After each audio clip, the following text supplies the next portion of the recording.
Eu sou Araceli Lima, gastroenterologista, E eu sou Andressa Rebouças, também gastroenterologista. e nós estamos aqui com a doutora Vera Ângelo, gastroenterologista especialista em doenças funcionais do aparelho digestivo, que é responsável pela Clínica Nuvem, uma referência nessa área em Belo Horizonte. Gente, é um privilégio estar aqui com vocês, né, tá. Eu acho que trazer essa interação sudeste, nordeste e ter o privilégio de saber que vocês estão inovando, né. Então a clínica inova, realmente está inovando. E trazendo para toda a região, doenças funcionais, diagnóstico, permitindo que haja uma interação melhor, não só com exames de rotina, mas principalmente com a saúde integral do paciente. Doutora Vera, é um prazer para a gente tê-la aqui, né, como referência no Brasil nessa área, na gastroenterologia, mais voltada para doenças funcionais, para alguns testes diagnósticos, como os testes respiratórios, a gente vai falar mais um pouquinho mais para frente.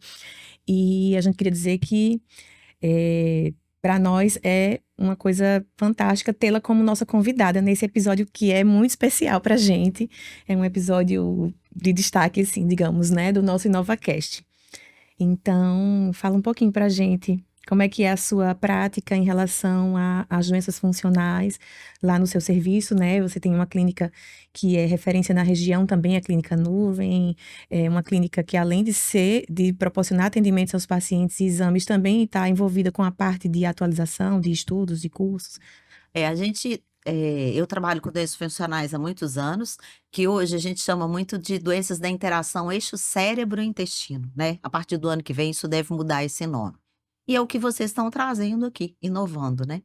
O que que a gente observou? Que os pacientes nos procuravam e já tinham passado por um monte de médicos, trazia aquele monte de exame e falava: "Doutora, eu não aguento mais. Essa é minha última esperança", né?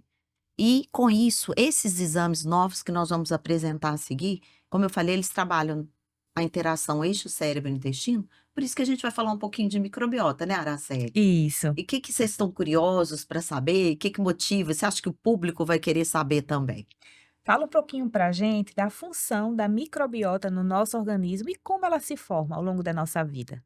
Você sabe que quando eu era criança, lá em Minas Gerais, quando eu era criança, tinha os carrinhos do Yakult. Eles passavam de porta em porta e aquilo me estressava. Eu falava: "Gente, como é que eu vou comer um lactobacillus vivo? Vai ficar dentro da minha barriga andando, né?". E eu vejo hoje isso é a prática da gente, né. Então a microbiota para várias doenças, ela é muito importante. São bactérias, vírus, fungos. E hoje nós temos um ser muito que nem os médicos conhecem, que são as arqueias, que são seres microscópicos de uma célula só, que estão catalogados entre os vírus e as bactérias. E a gente começou a estudar isso, né, um grupo de pessoas, e começaram a ver que essas bactérias, elas têm uma relação muito importante com várias doenças no nosso organismo. Mas antes da gente saber a doença, é o que você está me perguntando, a gente precisa saber o que é normal, né. Então quando a gente pega a bactéria, os vírus, tudo que está no nosso intestino, existe uma interação muito importante. Elas têm funções muito importantes, da função imune, da produção de vitaminas, da interação nutricional e da regulação de proteção. Permite que a membrana do intestino, ela fique adequadamente funcionando, a absorção dos nutrientes. Então, uma interação, uma rede muito complexa, né? Se você perde essa rede, o paciente pode adoecer. Então, assim, a gente vê que existe cada vez mais estudos mostrando a importância da microbiota na nossa saúde como um todo, não apenas na saúde digestiva, né? Mas o intestino tem ganhado destaque, nos estudos e nas pesquisas atuais, justamente devido à microbiota e à interação dela com a mucosa, com o eixo cérebro-intestino, na patogênese, né? Que seria como as doenças acontecem, se formam de forma geral, não apenas nas doenças intestinais, né. E então, doutora Vera, como é que a microbiota vai se formando ao longo da vida? Isso é uma pergunta muito interessante para quem vai ser mãe. Outro dia eu atendi uma consulta, gente, muito legal. Era um casal que eles marcaram consulta comigo, estava grávida, eu pensei: "Nossa, não tem nada para fazer pela essa pessoa, né". E ela falou: "Doutora, eu quero que minha filha esteja a melhor microbiota possível". Foi a primeira vez que eu vi essa consulta. Então os estudos mostram que os primeiros 1000 dias da criança são fundamentais para a formação da microbiota. Tem estudos consistentes que se você tiver parto normal, vai ter uma microbiota da criança muito melhor do que se tiver um parto cesáreo. Se você tiver aleitamento materno, a chance dela ter menos doença respiratória, dela ser menos obesa, é muito melhor do que ela tiver um parto cesáreo. Claro que eu não estou aqui discriminando o parto cesáreo, né? Eu mesmo tive uma emergência, tive que fazer um parto cesáreo. A gente tem que proteger a nossa criança, né?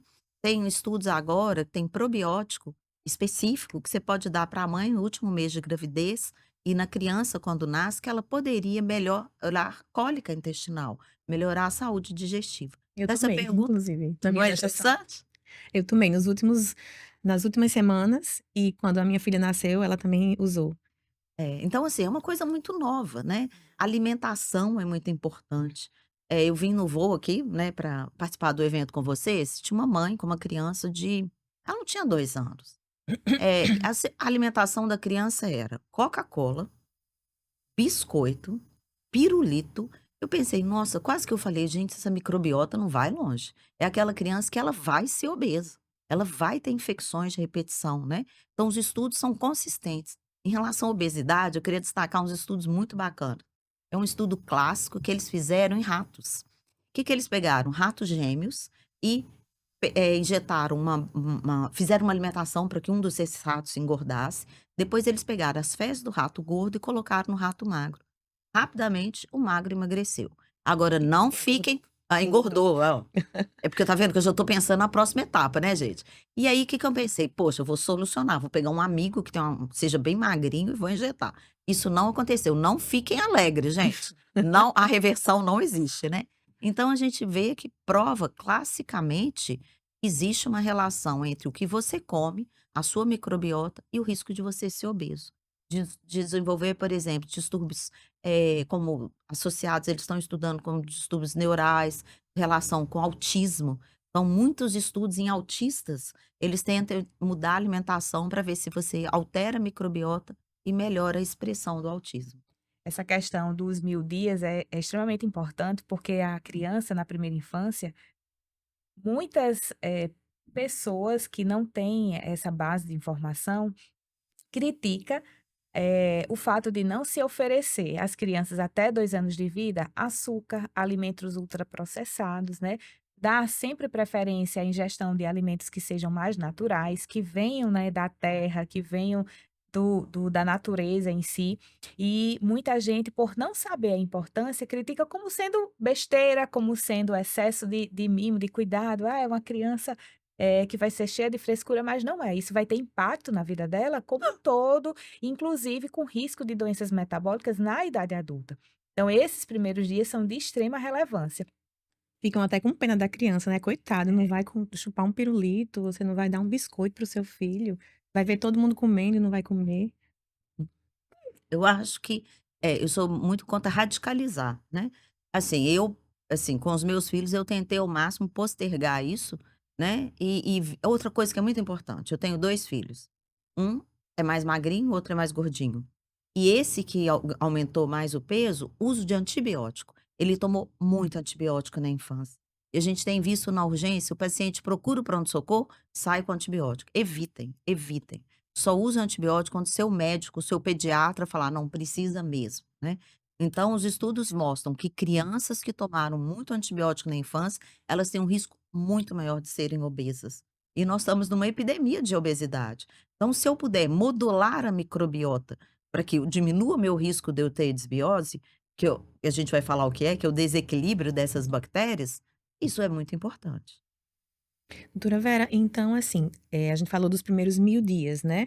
É nesse período que a microbiota se forma no nosso organismo, e a partir daí ela vai ser uma microbiota igual Aham. e vai sofrer variações, mas ela sempre vai voltar para aquela identidade, digamos assim, que se formou nesse primeiro momento, ou a gente pode ter microbiotas diferentes em fases diferentes da vida? Tem um estudo bem interessante, assim, não chegou a uma conclusão, mas eles acham que daqui uns anos, quando você for fazer quem que é a Araceli, quem que é a Andressa, você não vai mostrar a sua identidade, você vai mostrar a sua microbiota, né. Então eu acho isso é legal. Mas o que acontece é o seguinte, os 1000 dias é a microbiota do adulto. Agora, se você, como tiver uma alimentação muito ruim, usar muito antibiótico, pode ser que você altere sua microbiota de forma irreversível, né? É o que acontece com o obeso. Eles fizeram também, voltando à obesidade, que eu acho que é um tema que todo mundo gosta de falar, né? Quando você faz a cirurgia bariátrica, você consegue reverter a microbiota para uma microbiota boa. E quando o paciente é obeso, ele vai ter uma microbiota ruim. Há uma diferença do tipo de microbiota. Aí surge uma dúvida. Vocês acham que se a gente der antibiótico, a gente vai conseguir, probiótico, vai conseguir reverter isso? Né? É uma dúvida, assim, tá tendo um marketing de probiótico, vamos dar probiótico para tudo. Gente, não é assim também, né? Porque nós temos uma diversidade.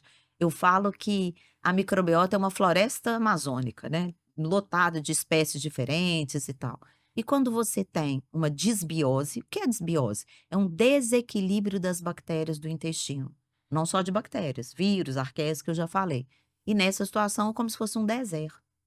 Aí eu penso, eu tenho um deserto, eu vou dar um probiótico. Só que lembra que a gente tem uma diversidade enorme. Se eu ficar dando só um, eu posso ter uma desbiose causada por aquela reposição, né? Então, por favor, tomem muito, muito cuidado, gente, com essas propagandas de suplementos à revelia, probióticos à revelia. Tudo tem que ser prescrito pelo médico ou pela nutricionista. Isso aí é extremamente importante porque a gente vê associações também de 10, né, probióticos. Nem tanto nem tão pouco. A gente sempre tem que buscar o equilíbrio e a indicação das cepas específicas para cada patologia, porque não é porque é um micro-organismo que tem função benéfica para o organismo que ele vai servir para todas as indicações, né? Isso é Eu sempre isso. falo assim, aqui tem camarão, é maravilhoso, né, a gente tem feijoada, a gente tem lá um feijãozinho tropeiro, doce de leite, aqui vocês têm, cocada, come Cocada. tudo junto pra você ver que ruim que vai dar, né. Então essa mistura de cepas, eu falo que é uma sopa de probióticos, gente, isso dá ruim demais, porque não há estudos científicos que comprovaram. Uma coisa que é fundamental para quem está nos ouvindo, o que é um probiótico? Probiótico é um ser vivo, que você tem que provar que ele está vivo lá dentro. Então não adianta falar: eu estou tomando a kombucha que a minha vizinha me deu. Você tem certeza que ali está vivo? Você tem certeza que ela não foi contaminada por uma bactéria externa que possa causar a doença? Então, para você usar, eu não gosto que manipule. Eu gosto de comprar porque eu tenho certeza que foi feito em laboratório, estudos foram feitos e para ter certeza que esses probióticos, gente, não vão interferir no DNA da pessoa, né? Exatamente. Isso é uma coisa muito séria, né? Porque a gente vê uma certa banalização dos probióticos, das prescrições, né?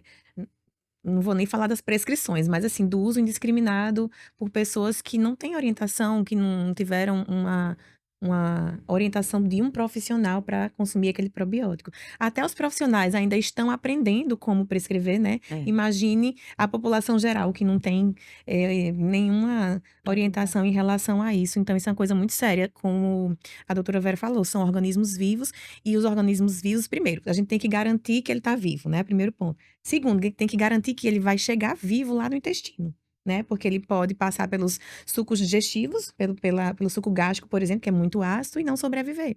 Então, o laboratório ele tem todo um processo de fabricação que vai garantir que você tenha uma quantidade adequada de bactérias vivas no local que você quer, né? Então, é uma coisa muito séria, tem quantidade, tem interação entre eles. Então, se são muitas cepas, elas podem uma interferir positivamente ou negativamente com a outra, com o nosso organismo. Enfim, é uma coisa muito séria, realmente, o uso de probióticos. Eu falo que probiótico é igual quando se apresenta. Você falou: "Eu sou Araceli Lima", né. Você se apresentou eu me apresentou, a doutora Vera Ângelo, né. Então o probiótico, gente, ele tem que ter nome e sobrenome. É um probiótico. Não, não serve. Qual é o nome e o sobrenome? Qual que é a cepa, né? Quem que produziu? Qual laboratório, né? Então, por isso que manipular é muito complicado. O laboratório que você manipula é de confiança, mas a cepa vem lá da China, da Índia. Como é que foi esse transporte, né? Então, acho que é fundamental para que a gente faça um uso adequado, sem excessos. Vamos falar um pouquinho da interação dessa microbiota com o eixo cérebro-intestino. Existe essa relação? Elas interferem na liberação de neuromoduladores intestinais? Elas interferem na nosso humor? Como é que a senhora enxerga? Sim, isso está comprovado na literatura. Hoje a gente, inclusive, tem probióticos que são específicos para essa interação eixo cérebro-intestino. Mas primeiro, você tem que dar o diagnóstico. Porque se você usar um probiótico, ele é excelente para depressão, excelente para ansiedade. Mas se a gente não tiver uma avaliação clínica, eu posso piorar a história do paciente. A primeira coisa que a gente pesquisa é essa disbiose. O que é disbiose? É o desequilíbrio dessa homeostase, quer dizer, o equilíbrio de tudo que está no intestino. Então, vocês vão apresentar mais tarde para a gente os testes respiratórios que vão ser feitos aqui em Natal, e a gente pesquisa primeiro isso. Se o paciente tiver uma desbiose, eu vou tratar com antibiótico e depois eu vou usar um probiótico. Então, a gente tem etapas, a gente não pode pular etapas. Isso pode piorar para o paciente, né? E o que tem me preocupado muito, gente, é a inteligência artificial, porque a pessoa pesquisa lá qual é o melhor tratamento para interações cérebro-intestino. Ele começa a fazer tudo. E quer usar uma suplementação que me assusta. Outro dia eu peguei uma paciente que ela usava 42 cápsulas por dia. Eu falei: olha, a senhora faz alguma coisa além de tomar cápsula? Porque não sobra tempo É. para nada, né? Eu quero tomar magnésio 5, eu quero tomar todos os probióticos que existem, eu quero tomar todas as vitaminas. Gente, isso não vai dar bem. E é o que a gente tem visto. E depois, para reverter isso, é muito ruim. E na sua experiência, Araceli, o pessoal tem chegado assim também? Tem. Vez ou outra a gente recebe alguns pacientes com receituários bem extensos, né? E que muitas vezes com coisas desnecessárias, né? E às vezes até o paciente mesmo, né, procura essas fórmulas. Às vezes trazem até do exterior, porque viram que lá foram para os Estados Unidos e lá tinha um fitoterápico que tinha várias drogas que prometia alguma coisa que a pessoa estava procurando ali, geralmente emagrecimento ou performance, coisas do tipo, né?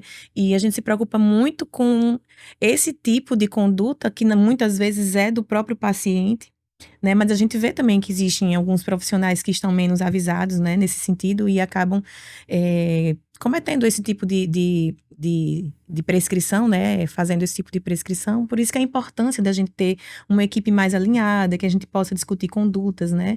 E avaliar até que ponto as condutas são benéficas para os pacientes, cada um tem o seu ponto de vista, né? E dos diferenciais da Inova é justamente uma equipe multiprofissional integrada, porque a gente tem vários profissionais de áreas afins, né, dentro do aparelho digestivo, e a nossa proposta é justamente levar para o paciente um atendimento multiprofissional, porque pacientes que têm doenças funcionais, por exemplo, a síndrome do intestino irritável, que está bem envolvida com a desbiose, com o desequilíbrio da microbiota, ele vai ter questões também que a nutricionista vai precisar acompanhar de perto, né? E a gente vai precisar ter um contato com essa nutricionista para que a gente consiga oferecer um tratamento mais assertivo para esse paciente. Ele pode precisar de um psicólogo, de um psiquiatra, enfim, de outros profissionais dentro da gastroenterologia. Então, a proposta da Inova é justamente pensando nesse segmento, nesse acompanhamento completo do paciente, para que não existam falhas e nem existam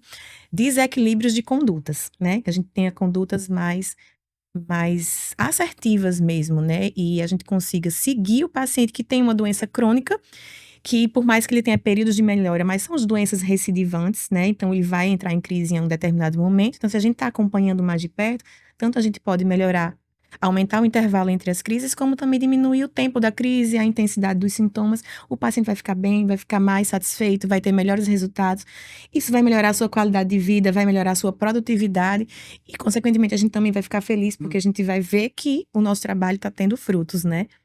Então, é isso. É, exatamente. A gente, quando pega os pacientes que chegam até nós com as doenças funcionais, por serem pacientes que já migraram ali por vários profissionais, como a senhora falou no início, já tem inúmeros exames que buscam, né, insistivamente, assim, uma alteração objetiva.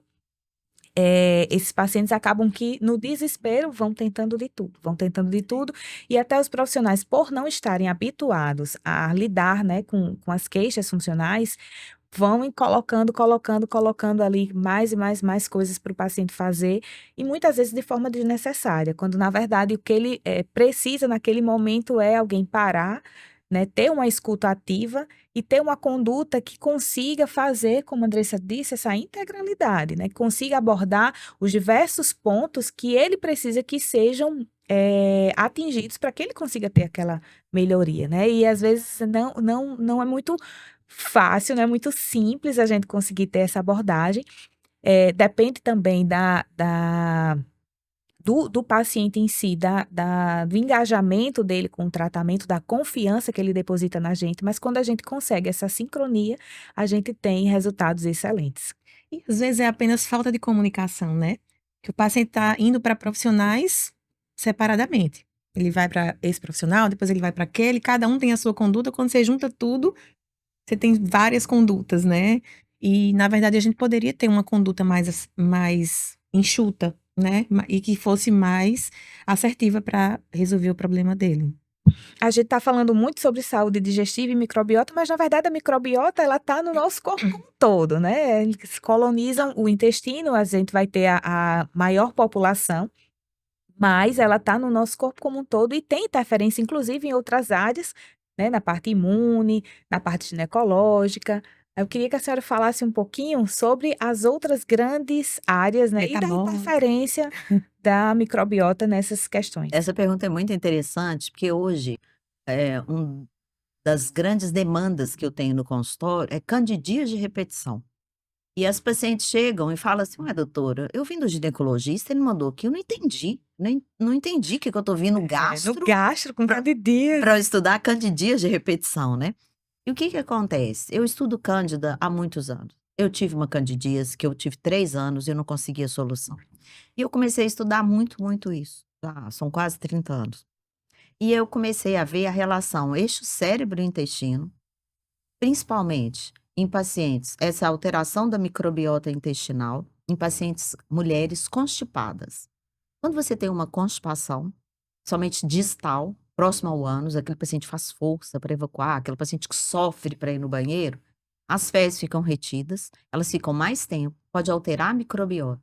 Existe uma linha muito tênue entre o intestino e a vagina. E você pode ter uma translocação, isso é, transfere a bactéria do intestino para a vagina. Então, a paciente trata a candidíase, passa um pouquinho, ela está com cândida de novo, porque a cândida está no intestino. Infecção urinária de repetição também, ela pode ter a ver com a desbiose de repetição. E aí, eu comecei a perceber o quê? Quando você no intestino, eu falo que o intestino é igual a luva, né? Você tem os dedos e você tem a absorção, tá tudo funcionando bem. E aí, quando você tem excesso de cândida intestinal, elas quebram o espaçamento entre as células. As toxinas podem entrar. E o que é muito comum falar, que as pessoas não entendem, que é a permeabilidade intestinal. Seu intestino vira uma peneira. Então, toxinas que sairiam nas fezes, elas vão para ter contato, penetrar, e vão ter contato com o quê? Com os neurônios do intestino. Isso. Hoje é sabido que nós temos muito mais neurônios no intestino, inclusive botões gustativos no intestino. Você sente o paladar pelo intestino, né? E aí, essa alteração, ela vai fazer com que as células percam sua função, que as bactérias ruins aumentem em quantidade, você vai perceber as células de defesa e células imunes. Uma delas chamada macrófagos, que ela vai pegar e tentar destruir a cândida, ela começa a perceber que aquela cândida não é tão problemática. E a cândida vai se multiplicando. Então, se forma um biofilme. O que é isso? Como se fosse uma nata de leite. Quem tem cândida sabe o que é isso. Aquela nata pode sair pelo intestino ou pela vagina, e aquilo torna mais difícil a defesa. Então, imagine, você tem a desbiose aqui, você tem a cândida aqui.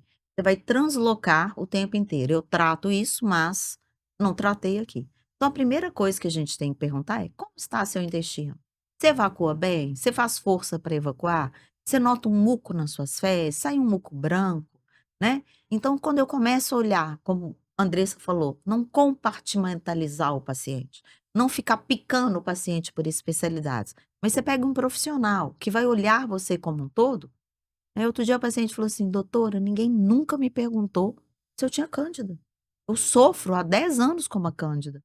Então, se eu não tratar o intestino dessa paciente, ela não vai melhorar da cândida. Quem tem cândida acaba tendo um distúrbio psiquiátrico. Porque ela pensa: ai, como é que eu vou sair com meu marido, meu namorado, vou sair com, vou ter uma relação com alguém? Eu não consigo, é uma situação muito desgastante emocionalmente, né? Então, a gente precisa ter um diagnóstico. E é isso que a gente está focando aqui. não adianta a gente tratar um paciente se eu não tenho um diagnóstico. O que que esse paciente come? Como que é a vida desse paciente? Eu sou médica do trabalho também. Uma das primeiras coisas, antes de eu abrir o prontuário, antes de eu perguntar para o paciente que eu tenho: "Ah, você é professora? Sua vida é muito difícil". "Ah, doutora, eu trabalho 2 horários, tenho criança, não como direito, corro de um serviço para outro". "Ah, você é advogada?", eu já falo: "Nossa, advogada é estressada". E a partir disso, você já cria um vínculo com o seu paciente, né. O diário alimentar. Uma coisa que eu queria, destacar que a gente não falou até agora, são as limitações. Aquele paciente que não pode comer nada. Vocês têm esse paciente? Né? Doutora, já tirei leite, já tirei glúten, já tirei tudo. Quando chega, tá comendo 3 tipos de alimentos. E é uma dieta extremamente monótona, E às vezes diz que passa mal até com até água. com água, É. Isso é um quadro que eu tenho estudado muito, é um diagnóstico muito recente, chama TARA, TARI. É um transtorno alimentar restritivo e evitativo. Gente, virou uma epidemia. As pessoas estão infelizes. Ela vira no meu consultório: "Doutor, não posso comer nada". Eu falei: "Mas de quanto tempo pra cá?". "Agora eu sou celíaca". Eu falei: "Não é possível, você tem 40, 50 anos, você nunca foi celíaca?". "Não, glúten não posso passar, não posso entrar numa padaria". Eu falei: "Gente, tem uma coisa errada, né". A doença celíaca existe. E quando você, por exemplo, retira esses alimentos todos, você interfere direto na microbiota. Esse é Isso. o ponto. Por isso que eu tô chamei atenção para isso. Porque o paciente, ele perde a capacidade de digerir qualquer alimento. Imagina, você vai numa festa, você pode tomar só água. Tô aqui, ó, gente, eu comer aguinha, né? Só posso comer isso. Eu tô aqui em Natal, não posso comer o meu camarãozinho, pô, a não ser que eu for alérgica, né, gente? Então, é muito importante essa integração, ver o que que o paciente come, fazer um diário alimentar. E peraí, desde quando? E quando você retira um alimento sem ter feito um teste? Tá uma epidemia de não comer glúten. Claro que para a indústria isso é maravilhoso. Cada pessoa que não come glúten, a indústria fica bilhões mais ricas. "Ah, doutora, mas eu tirei o glúten e fiquei ótima". Gente, eu falei para paciente outro dia: "Não é o glúten, é o fermento". É. Ele come o alimento e estufa, é fermentação, né. Então eu não posso tomar a lactose. Lactose é realmente muito prevalente. Imagina lá em Minas, gente. É um queijinho, é um pão de queijinho, né, tudo é queijinho, né. Quando você fala para um paciente que ele tem intolerância à lactose, é uma sentença de morte, Ó, né, de morte. Mas assim, será que a pessoa realmente é intolerante a tudo? E se eu tirar todos os alimentos, eu não vou interferir na minha microbiota? Claro que eu vou. Como eu falei para vocês, essa desbiose é transformar uma floresta num deserto. E cada vez você está dando menos nutrientes, você está cuidando menos disso. Ah, mas aí ela transforma a alimentação em cápsula, é. né? Eu tenho que tomar todas as vitaminas, todos os suplementos, todos os probióticos. O paciente outro dia, gente, ela gastava R$ 5.000 com suplemento. Aí eu falei com ela: "Olha, deixa eu te falar, adoro viajar". Eu falei: "Gente, o que que tem a ver isso com R$ 5.000 por mês?". Nossa, eu fazia um monte de viagem legal, né. E é muito mais social, né, você interage com a sua família. Isso é muito comum, e assim, a gente tem pego antes era só mulheres, agora homens, que eles se trancam dentro de uma bolha de que não pode comer nada. Então essa pergunta sua é bem interessante. Agora nós encerramos esse primeiro bloco, né, falando sobre microbiota e a importância dela, não só na saúde digestiva, mas na saúde geral da gente. E gostaria de agradecer a doutora Vera por toda a contribuição, né, trazendo assim sua experiência de já anos de prática clínica junto das doenças funcionais. Queria agradecer, doutora Vera, a sua participação aqui com a gente. Foi um prazer, foi uma alegria muito grande recebê-la. E estamos esperando vocês na Inova Gastro.